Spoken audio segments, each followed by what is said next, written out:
തിരിച്ചറിയുക. നമുക്ക് തിരിച്ചറിയാനുള്ള കഴിവാണ് നിങ്ങൾക്ക് ഒന്നാമത് ആവശ്യം. രണ്ടാമത്തെ കാര്യം, ശരിയും തെറ്റും തിരിച്ചറിയാനുള്ള ബോധം ഉണ്ടാവുക. ഒരു കാര്യം ആലോചിക്കുക, whether you are going to be a hero or a zero, it only depends on your capacity to find out what is right and what is wrong.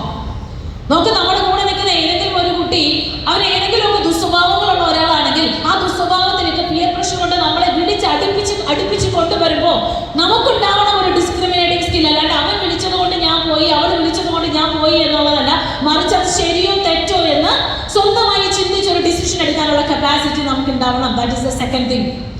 And the third point is avoid negative thinking. എന്തൊരു കാര്യം ചെയ്യുമ്പോഴും അത് ചെയ്യാൻ പറ്റില്ല, അത് അങ്ങനെ സാധിക്കുന്ന ഒരു കാര്യമല്ല എന്ന് പറയുന്നതിനനുസരിച്ച് അതിന് ഒന്ന് മാറ്റി നിർത്തിക്കൊണ്ട് ക്യാൻ വി ഡു ഇറ്റ്, ഒന്ന് ശ്രമിച്ചാലോ, ഒന്ന് ചെയ്താലോ, ഒരു എഫേർട്ട് എടുത്താലോ എന്നുള്ള രീതിയിലേക്ക് പോകാനായിട്ട് ശ്രമിക്കുക.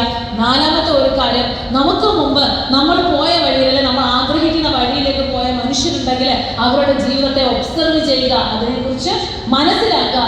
ഓരോ ദിവസവും നമ്മളുടെ സക്സസ് എങ്ങനെയാണ്. ഇപ്പൊ നിങ്ങൾ ആലോചിച്ച്, ഇവിടെ നിങ്ങൾ ഇരിക്കുന്നത് നിങ്ങൾ ഒരു സക്സസ്ഫുൾ ആയി എന്നുള്ളൊരു രീതിയിലാണ്.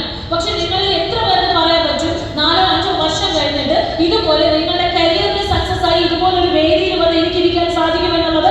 കാരണം നമുക്ക് എല്ലാവർക്കും ഉള്ള ഒരു കോൺഫിഡൻസ് അല്ലെങ്കിൽ ഒരു ഓവർ കോൺഫിഡൻസ് ആണ്, ഇങ്ങനെയൊക്കെ ചെയ്താലും കിട്ടാനുള്ള A+ ഇനി കിട്ടിക്കോളും. പക്ഷെ ഇനി അങ്ങോട്ടുള്ള ഗെയിം അങ്ങനെ അല്ല.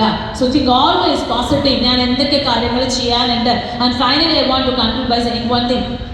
നമുക്ക് എല്ലാവർക്കും ജീവിതത്തിൽ ഡ്രീംസും ഉണ്ട്, ഗോൾസും ഉണ്ട്. എന്താണ്, what is the difference between a dream and a goal?